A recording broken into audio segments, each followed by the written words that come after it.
आङो दादगारि बर' बेप्टिस्ट मण्डलिनि फालक जानानै आरो लोगोसे जोंनि बे मण्डलिनिनो सेक्रेटारि दङ।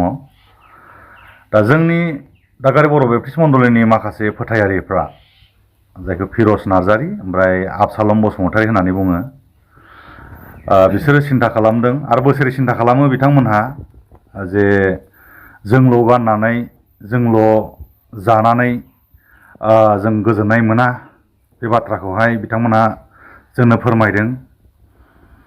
बिनिफ्राय जों सोरखौबा माबा मोनसे सहाय होनो हागोन नामा बेबायदि रायलायनानै जायफ्रा बे बर'दिनावहाय दख'ना गांसेबो बायनो हायाखै, ब्लाउस गांसेबो बायनो हायाखै, बा बेदरबो दरसेबो बायनानै जानो हायाखै, नैबेबादिफोरखौ सहाय होनो बिथांमोना ओंखारबोदों।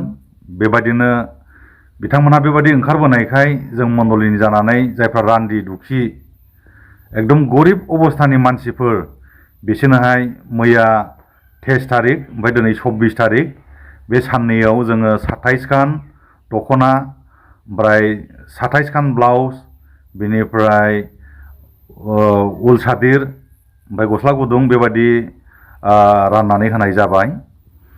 दा गोबां मानसिफ्रा रंजानाय मोनदों, जायफ्रा माने गाबोन 25 डिसेम्बराव जे गोदान गाननानै फैनो थाखाय राहा गैयामोन, दा बिथांमोनहा गाबोन बिथांमोननि अनुदान होनायजों हयथ' गाबोन एसेब्लाबो दख'ना गोदान ब्लाउस गोदान गाननानै बे 25 डिसेम्बराव फैनानै इसोरखौ बाख्नायनो हासिगोन, जों बेखौ अनुभब खालामदों। बेनि अनगा गुबुन मण्डलनिफ्राय फैनानै बेबायदि राननानै होफैनायखौ जों नुनो मोनदों। बे 2 नं खाग्राबारि बेप्टिस्ट मण्डलिनि प्रसान्त मोसाहारि बिथाङाबो बे जोंनि दादगारि बर' बेप्टिस्ट मण्डलियाव बेबादि जायफ्रा बेदर दरसेबो बायनानै जानो हायाखै बिथांमोननो बेबादि खामाव सोनानै गिफ्ट होफैदों। दा 8 जनसो मानसिफोरनो जायफ्रा गैथारै एकदम नेहाथ बेबादि मानसिफोरनो जों बेखौ राननानै होनाय जाबाय। बेनोसै आरो बेनि अनगायै गुबुन गुबुन जायगाफ्रावबो राननायखौ जों खोनानो मोनदों। बिथांनिखौ खयजनसिम जागोन? दा प्रसान्त मोसाहारिया अखल जोंनि दादगारि बर' बेप्टिस्ट मण्डलियावल' नङा, बिथाङा गावसिनि दादगारि खाग्राबारियावबो बा गुबुन गुबुन जायगाफ्रावबो जायफ्रा गरिब दुखि बायनानै गाननो हाया बेबादि 77 खानसो दख'नाफोर होनाय जाबाय होननानै जों खोनादों। ओमफ्राय जोंनि मेगनजोंबो जों राननायखौ जों नुदों। जोंनि दादगारि बर' बेप्टिस्ट मण्डलियावथ' बोसोरे जोङो बेबादि सोरबा गैयैफोरनो सोरबा सासेया अनुदान होनानै गानहोयो, जोमहोयो, बा ना बेदर सोरबा बायनानै हरो। दिनै आंबो दादगारि बर' बेप्टिस्ट मण्डलिनि जानानै आं बेखौ फोसावहरदों। आंबो बोसोरे लंपेन्ट गस्ला बायनानै गाननाङा। पास्टर हिसाबै जोंनि दादगारि बर' बेप्टिस्ट मण्डलिनि फोथायारिफ्रा मालाबा सोरबा गस्ला होफैयो, मालाबा लंपेन्ट होफैयो, मालाबा जुथा होफैयो। माने आं फ्राय बर'दिनावबो आं बायनानै गानफेरनाङा। बिनि गेजेरजों जोंनि लिडारफोरनोबो जे जेनोखि सुखिदार होन, दिकन होन, बिथांमोननोबो देग्लायनि दिनावबो होजोबनाय जाबाय।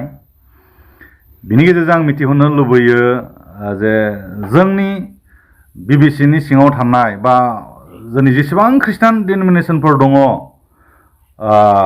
पास्टरफोरखौ बा मण्डलि दैदेनगिरिफोरखौ बेबादि गाननाय जोमनायजों एसे सहाय होयोब्ला आं सानो बिराद मोजां जायो। खारन बिथांमोनहा बोसोरसेमानि गोसो मोदोम जिउ होनानै मण्डलिखौ दैदेनो।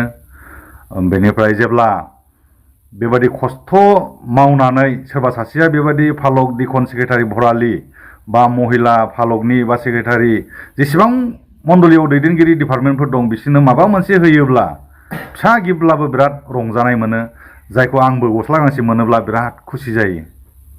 दादगारि बर' गिर्जानि मण्डलिनि पास्टर जानानै नोंथाङा ख्रिस्टमासनि मा हामलायथि जासिगोन? आङो जोबोद रंजानाय मोनदों। आङो देग्लायनि 2024 मायथाइनि बे 25 डिसेम्बरखौ आं मोनबावनायसै। आङो जोबोद रंजानायजों आङो बाख्नायदों। मानोना जोङो संसाराव नायोब्ला गोबां जायगाफ्राव दुखु दाहा जेंना जेंसि दावहाफोरजों दिनै मेगन मोदै फुगारनानै जिउ खुंनाङो। सोरबा रिलिफआव, सोरबा रसा नांनानै थायो, सोरबा लामा सामा बिबायनानै थायो। खिन्थु इसोरा जोंखौ मोजां देहा होबाय आरो देग्लायनि बे जिसु ख्रिस्ट' सारिजानाय दिनखौ जोङो जे रंजानायजों जों बरायबावनो मोननायसै, इसोरखौ बाख्नायबावनो मोननायसै। बेनिखायनो गतै बुहुमाव थानाय मानसिफ्रा गाबोननि दिनाव जोङो बेखौ खुलुमगोन, सिबिगोन, रंजागोन। आं सानो गाननाय जोमनाया देरसिन नङा, जानाय लोंनाया देरसिन नङा, खिन्थु जों जे गाबोननि दिनखौ जों रंजा बाजा जोङो सेलेब्रेसन खालामनो मोननायसै, बिनि थाखाय जोङो जोबोद रंजानांगौ, आं बेखौ मिथिहोहरो।